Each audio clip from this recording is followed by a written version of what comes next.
Spring camp is almost here, and with 27 outsiders vying for a spot, a shakeup could be coming to the Cardinals roster. Find out which surprising names might force their way in right now on Locked On Cardinals.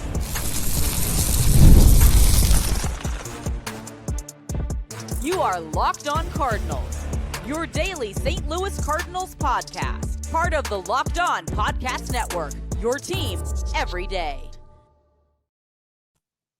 Hey there, Cardinals fans. I'm JD Hafron, a former national radio sports anchor, born and raised in St. Louis and a lifetime Cardinals fan. And welcome to another episode of Locked On Cardinals, part of the Locked On Podcast Network, now the #1 sports podcast network. Thank you to our everydayers for always being here with us. And thank you to you who might be new to the show. Welcome in. Hope you enjoyed the content. This is a show that serves Cardinal Nation and gives you all the info about the birds on the bat.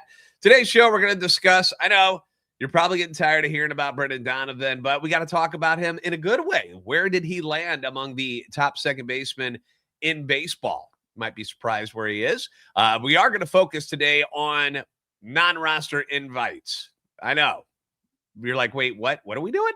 Non-roster invites for spring training this year. We're going to talk about this and what their impact could be on the team this season. Now, the first thing you might be asking is, what the hell is a non-roster invitee? There's a lot of different titles and jargon that is used in baseball. Sometimes it's kind of tough to keep up, so don't feel bad. That's what we're here for. It's why I have a job. Non-roster invitee is someone who is currently not on the 40-man roster already, but is either good enough or important enough in the org to get a look at during spring training to see if they could possibly earn a roster spot and also provide some depth, some much-needed depth during the spring, when healthy bodies are sorely needed. You're going to have a lot of guys go down with, different injuries, arm injuries, sore muscles. You're not trying to get people hurt out here. So you want to have as many capable bodies as possible. So hence why I think it's at 67 guys that are on the roster right now. It's usually a mix of young talent and it's already in the organization that they want to look at, as well as veterans who are either trying to make a new club or at least try to get their name back out there. For other teams that might be interested in their services moving forward. Everydayers are going to recognize some of these lesser known names for I don't want to say casual fans, but some of these guys, if you've been here listening to Locked On Cardinals, you've heard these names before. We brought them up when they were either signed this offseason. Many of these guys are just prospects that we've been keeping tabs on since they joined the Cardinals. So before we get into the list of the non-roster guys, let's take a look back at the 40-man roster again so that you don't get confused. These are the guys who are signed to major league contracts, which includes the active 26-man roster, the injured list guys, and some minor leaguers as well. These are the guys that can be called up. And if you remember, we're also protected from the Rule 5 draft. So you heard us talk about, at the catcher position, they added Leonardo Bernal, who was just added to the 40-man this offseason. So that was a big deal because they're very excited about his future. We think that he's going to end up starting in Memphis this year. You've got Jimmy Crooks, Joel Pozo, Pedro Pajes, and then Ivan Herrera. On the infield, Alec Burleson, Donovan, Jose Fermin, Nolan Gorman, Cesar Prieto, Thomas Ujasi, and Mason Wynn. In the outfield, you've got Joshua Baez, who hasn't played above Double-A yet, but got added to the 40-man. People are very excited about him. He ended up cracking the top 100 MLB pipeline prospects, as well as Baseball America's top 100 list. So that was a big deal. Nathan Church, who we got a peek at last year in the pros, Lars Nootbaar, Victor Scott II, Brian Torres, who could become a sneaky utility guy this year if he pops off in the spring after a strong year at Memphis. You only wish he batted right-handed. He's another left-handed bat. And then Jordan Walker rounds out the outfielders. Pitching-wise, a lot of new faces have come on board. New lefty Justin Brule, new righty Hunter Dobbins, Ryan Fernandez is back, new righty Richard Fitz, Gordon Graceffo, Andre Granillo, Tink Hintz, Cooper Jerpy, Kyle Leahy, Matthew Liberatore, reigning Cardinal minor league pitcher of the year Bryson Motts, new righty Dustin May, Michael McGreevy, Riley O'Brien, Andre Palante is back. Rule 5 draftee from Miami, Matt Pushart. Nick Raquette. Injured righty Tacoba Roby. Jojo Romero. Chris Roycroft. New righty Ryan Stanek. And Matt Sponson. Now, here's the non-roster invites. And we're going to begin with the 8 players who were acquired this offseason or after the start of last season. You've got right-handed pitcher Scott Blewett. I know, terrible name for a pitcher, but he's made it to the pros. Right-handed pitcher Skylar Hales, right-handed pitcher Gerson Moreno, left-handed pitcher Jared Schuster, and left-handed pitcher Bruce Zimmerman. Position players, you have got first baseman Blaze Jordan, who they got for Steven Matz last year, outfielder Nelson Velazquez, and catcher Andy Yerzy.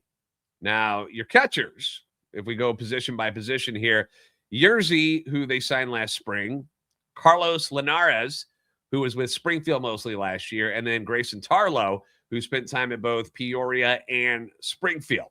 So those are the three catchers that were non-roster invites. Let's go infielders. You've got top prospect. Well, let's put a picture of him up. JJ Weatherholt, my man. Can't wait to see him. So you got JJ, Blaze Jordan, again, Steven Matz, Ramon Mendoza hit 14 dingers, drove in 62 at Springfield. Brody Moore, split time at Springfield and Memphis last year. Jeremy Rivas, who stole 21 bases at Springfield. Your outfielders include friend of the show, Mike Antico, who drove in 57 and stole 21 bags at Memphis. Former first-round pick Chase Davis, who still hasn't quite developed into the hitter they thought he'd be. This will be his third full year of pro ball. Matt Koperniak, you know, his story where he had that big 2024 season. A lot of people were excited about him last year. They were like, ooh, Koperniak could be, you know, a sneaky guy that could do some damage in the outfield for the Cardinals. Didn't work out. Things went the wrong way. He regressed last year down at Memphis, so they're hoping he'll have a bounce-back season. And then you've got Nelson Velazquez, who has some big league experience, hit 17 home runs with the Cubs and Royals back in 2023. We're going to talk more about him later. 15 pitchers got invited. Scott Blewett, who was with the Twins, Orioles, and Braves last year. Luis Gastelum, who had 10 saves at Springfield last season. Skylar Hales, who they got in the Phil Maton deal with Texas. Lefty Pete Hansen, who won 8 games with Springfield last year. Eshawn Henderson won 9 games at Springfield last year. He was very impressive. Austin Love, former third-round pick, won 6 games with a 2.41 ERA in 41 appearances out of the bullpen for Springfield. Quinn Matthews, minor league pitcher of the year in 2024. Gerson Moreno, 30 years old, but 1.23 ERA at Memphis in 14 appearances. Packy Naughton is back. The naughty one, Packy Naughton. Remember him? He's back at it. Max Ratchick, Cardinals minor league pitcher of the year in 2023. Hansel Rincon, split time with Peoria and Springfield. Sim Robertsa, he's still rehabbing after Tommy John surgery last year, but should return at some point this season. Lefty Jared Schuster, former first-round pick by Atlanta in 2020. Lefty Zach Thompson, former first-rounder by the Cardinals, who had just a ton of bad luck with the injuries. He's trying to make it back again. And Bruce Zimmerman, the lefty that was on the Brewers 40-man last year, that's kind of your group. That's what we're looking at. Now, one notable name that is missing from this list. You're like, okay, everything sounds good, but wait. Who else are we missing here?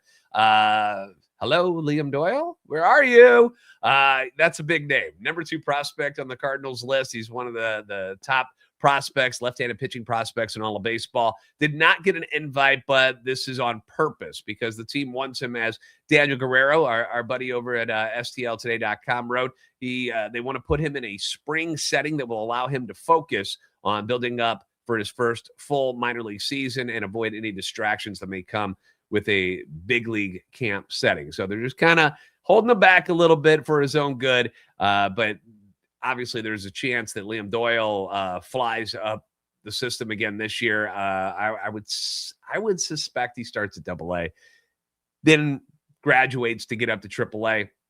Maybe at the end of the season, you see him in some capacity at the major league level, but that's if everything goes great. So that's not always the case. So which of these guys from the non-roster side, if any, should you put like a little check mark next to as a person of interest this spring? I'm going to give you a couple of those names coming up next on Locked On Cardinals.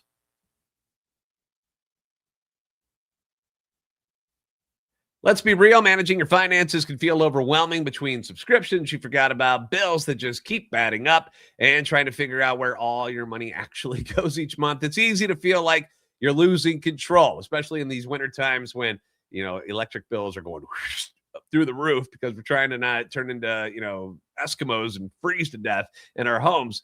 And who has time to track every transaction or hunt down all these hidden fees that are out there? That's where our buddies from Rocket Money come in to help you out. The personal finance app, it's going to help you take control. It finds and cancels those unwanted subscriptions that you probably forgot about. It's going to monitor your spending, help you stay on track with what you need to do, and helps lower your bill so you can grow your savings. You're going to be shocked when Rocket Money shows you what you've been paying for, these things that you have completely forgot about. It happened to me, and you're going to be like, oh my gosh, I've been wasting that much money.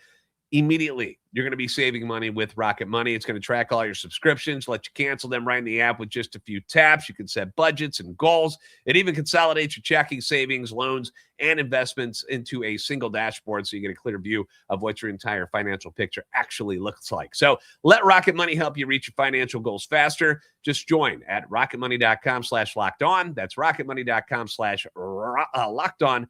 rocketmoney.com/locked-on.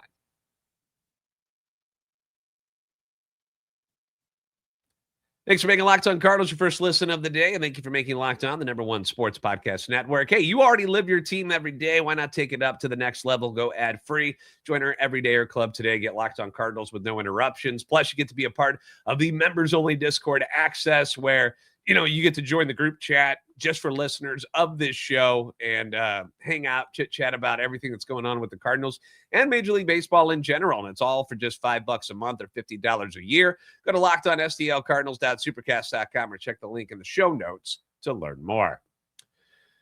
So when it comes to, the Cardinals' 26-man active roster, there isn't a ton of wiggle room for spots when everyone is healthy, which doesn't always happen, obviously. As of now, you've still got Brendan Donovan with the team. So is Newt. So is JoJo. So we'll have them as a part of this 26-man roster until something changes. You can't keep pretending that they're not there because they are. Ken Rosenthal actually mentioned on Tuesday that he still thinks something gets done with Donnie before opening day, but we'll see. It feels like the momentum is kind of slowing down on a deal for Brendan Donovan, but doesn't mean it's dead. And obviously, Heimblum's, the phone lines are wide open. He's still listening and waiting to see if somebody will meet his demands. The real opportunities, though, are for like bench bats and bullpen arms. JJ Weatherholt should be on this team at some point. If it's not opening day, it's going to be sooner rather than later during the season, barring anything as far as injuries or something. But you know this by now. We've talked about it a lot. If you haven't been paying attention to him, then shame on you. That's your fault because he's going to be on this team eventually. But a 40-man spot, think about this, though. A 40-man spot is going to have to open up to add him and bring him up. So keep that in mind. Somebody's going to have to get cut to get him on the 40-man. So don't know who that's going to be. Of the position players, it is safe to say that you can cross off the 3 catchers that we mentioned. Cardinals already got 5 on the 40-man roster that are ahead of those guys. The catching position, deep, strong, which we like because you want to be strong up the middle, and having a solid base there at catcher with all of those guys is fantastic. It's a great problem to have. Infielders, you got JJ, but the rest of them, they really do have a long way to go. Blaze Jordan, I guess, is the closest, since he spent last year at AAA and is also a power-hitting right-handed bat, which is something the Cardinals sorely need, is some pop in that lineup.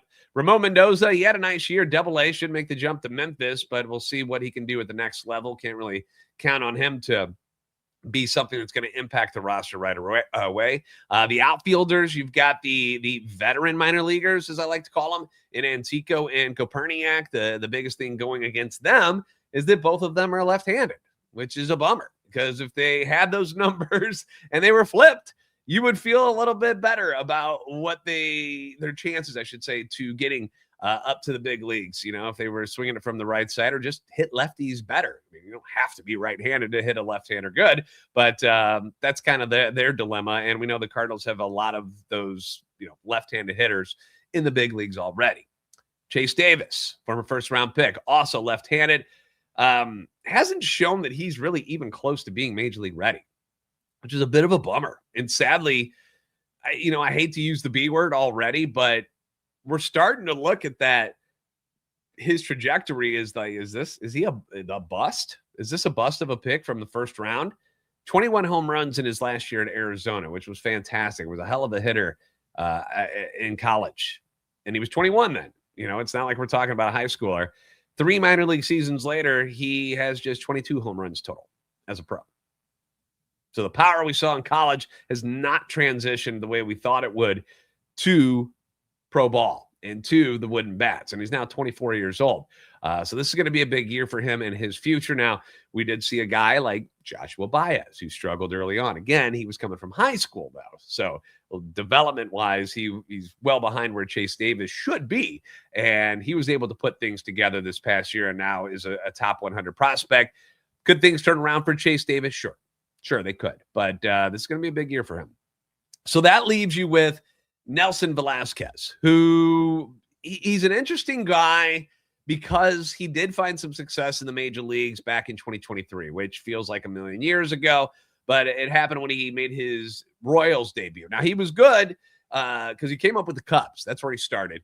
Ends up going to the Royals, debuts on August 10th with them, and from that day, when he put on a Kansas City uniform through the season's end, his 14 home runs actually tied for second most in the American League behind Aaron freaking Judge, who had 16. So when you're keeping up with Aaron Judge in anything offensively, that's pretty good. By the way, Aaron Judge, the new cover boy for MLB The Show 26, which is well-deserved. I thought that was cool. I've been still playing MLB 25. Like, my hands are sore because I've just been playing late nights and stuff. So anyway, in fact, talking about Velazquez again, let me get back on track here. Made his first start with the Royals on August 11th in 2023. This was like his first start. Actually came against the Cardinals. And he became the 5th player in Royals history to hit a home run in his first plate appearance with the club when he took Adam Wainwright deep. Now, this was a shell of the Adam Wainwright that we know. This was 2023 when Adam Wainwright was just trying to get to 200 wins and was just beat up and injured and was getting crushed by just about everybody. But he also took Steven Matzyard in the next game. So he's got pop. You look at his tape, his swing reminds me a lot of another former Cardinal in Marcelo Zuna. He was in the Mexican League at one point last year where he hit 357 with 15 home runs and 57 RBIs in 49 games. So obviously, the level of competition probably not that good there. The Pirates ended up grabbing him and sent him to AAA Indianapolis, and he hit pretty well there. 284, 5 dingers, 17 ribbies in 18 games. They did not call him up at the end of the season, and the Cardinals were able to sign him to a minor league deal. They're going to try to catch lightning in a bottle here, right? To see if, hey, can this work, man? Have the adjustments you've made? He's 27 years old now. He's not some old man, but he's not some young kid who doesn't know what he's doing anymore. Can these adjustments that he's made help him out and become somebody that the Cardinals will find useful?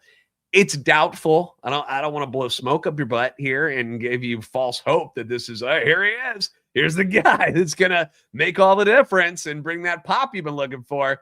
But there's a possibility, thanks to that power he possesses and sadly the lack of power that is currently in the Cardinal system. So he is definitely somebody to watch this spring to see if can he do something to stand out. So we'll find out. The starting rotation's got a lot of names that already make up 6 or 7 spots. So the real question is, will anyone stand out to make a push for a bullpen spot as far as the non-roster guys? Quinn Matthews, Eshawn Henderson, Max Ratchick are they're depth guys for the rotation.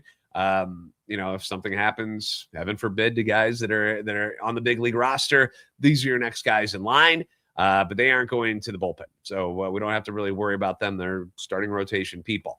Scott Blewett has got major league experience, but personally, I'd rather see someone like Austin Love or Luis Gastelum get a real crack at making the 40-man over somebody like Scott Blewett. Like, Scott Blewett feels like he's just kind of a body that obviously has been to the pros, has pitched in the pros, been with a number of teams. There's something about him that people like. But where the Cardinals are, I'd rather see that time and that spot go to a younger guy.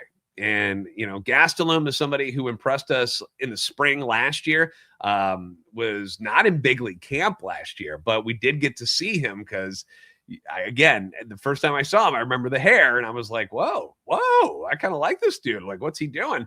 You go look at the stats, 92 Ks and 62 and 2/3 innings last year at AA, thanks to that wicked changeup.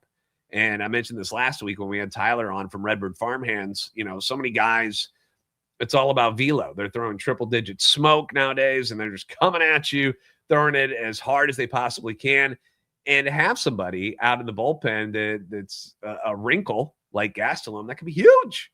Think of him the way that, a guy like Tommy Canley has been used over the years in the big leagues, who has been very prosperous and good career throwing mostly changeups.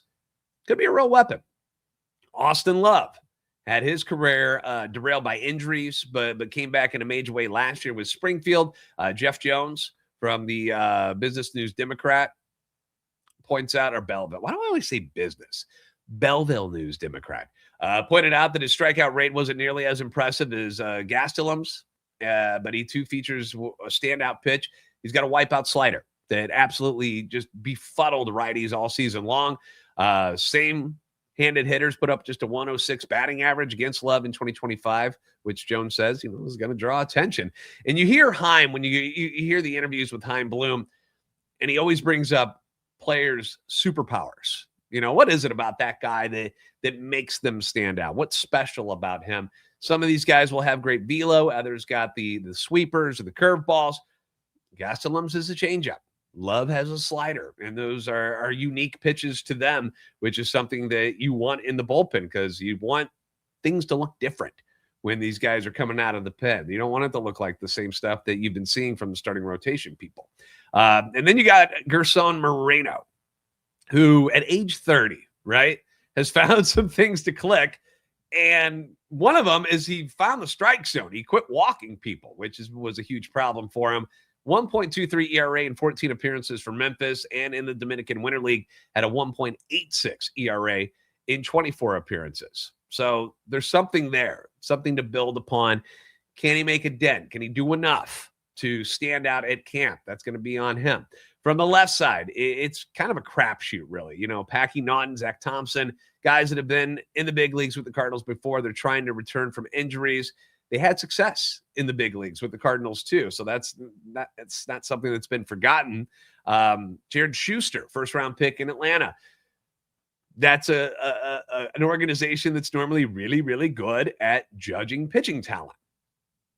Has bounced around since leaving Atlanta, but they took him in the first round for a reason. Can the Cardinals unlock whatever has vanished from his game the last couple seasons? Bruce Zimmerman, guy that feels more like a AAA depth guy than anything, but 39 appearances, 28 starts in the majors under his belt. So if need be, he's somebody that, again, another depth piece, but I wouldn't imagine that he makes much of an impact to be on the major league roster at all. But, he's somebody that you can let do his thing down at AAA. And if you need somebody in a spot start, boom, you got a Bruce Zimmerman. Personally, as far as the left side of these guys, I don't trust any of these options, really. And as cool as it was to have Nick Roquette up on the team last year, I still am holding out for my dudes, Danny Kalum or Andrew Chafin. I want to see them. If Jojo Romero is going to be on this team, I would like to see one of those two join Romero out there. At least those guys have some worth recently in the big leagues and aren't coming off major injuries. In fact, Kalum was just listed on MLB's all underrated team despite being unsigned. Still a free agent. They did mention that he was dealing with some shoulder fatigue last year, so maybe that's why he's still unsigned, because he's been pretty darn good for quite a while. And I don't know. It's just somebody that I think would fit what the Cardinals are looking for. Either way, there's no way that he or Chafin are really going to cost you all that much. We're talking one-year deals, $2 to $3 million, but that's just me. That's just me. So in a nutshell, JJ coming at some point. Velazquez, interesting offensively as a lottery ticket. Gastelum, Love, Moreno from the right side for the bullpen should be guys that I would monitor if I were you. Keep an eye on those names, and we'll see how the things work out for them and shake out when they get to spring training. Pitchers and catchers, guys, hold their first practice at Roger Dean Chevrolet Stadium Complex on Thursday, February 12th, with the first full squad workout scheduled for Monday, February 16th. We are just a couple of weeks away. Brendan Donovan still on this team, even though we're a couple of weeks away. Recently ranked among the top second basemen in baseball. How high was he? You're going to find out next. Coming up on Locked On Cardinals.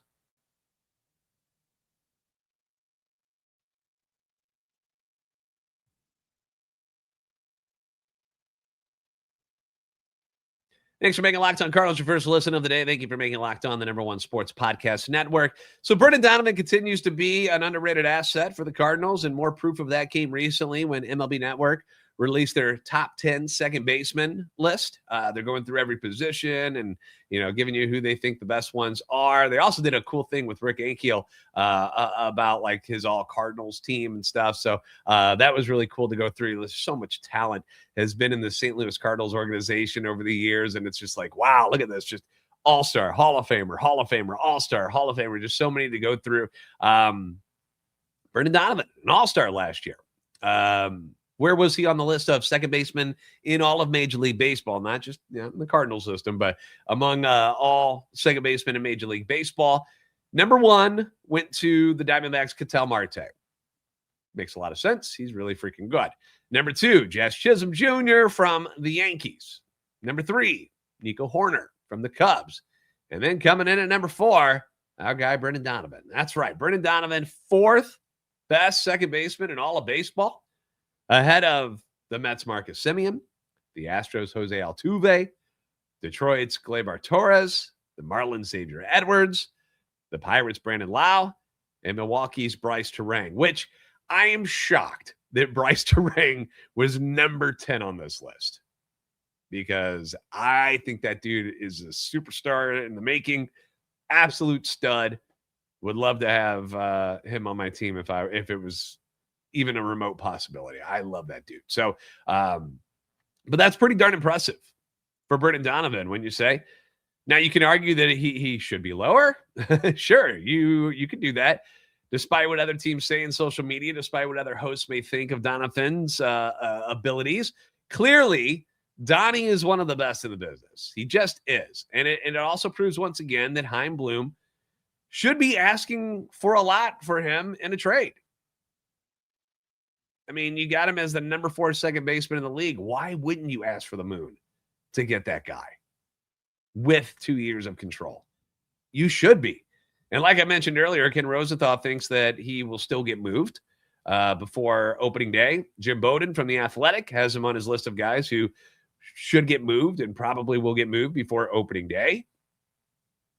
But who's ready to bite? Boston is still there. Boston continues to feel like a desperate place that is just like, we got to do this and we got to do that. I mean, they've lost Bregman. They didn't get Bo Bichette. They've already made 2 trades with the Cardinals. They just feel like they're a little bit desperate, don't they? So that I would keep an eye on that. The Mariners still seem like a fit, but I feel like there's just not the urgency. Like they're not as impressed with Brendan Donovan as we are. So I don't think they have the urgency to give up what the Cardinals want. And they want to hold on to their assets. So that's fine. You can do that. That's your prerogative. But if you're that close to being a World Series team, man, I'm moving. If I got those prospects and my pool of talent is that deep, I would certainly sacrifice a prospect or 2 in exchange for a better chance at a World Series this year.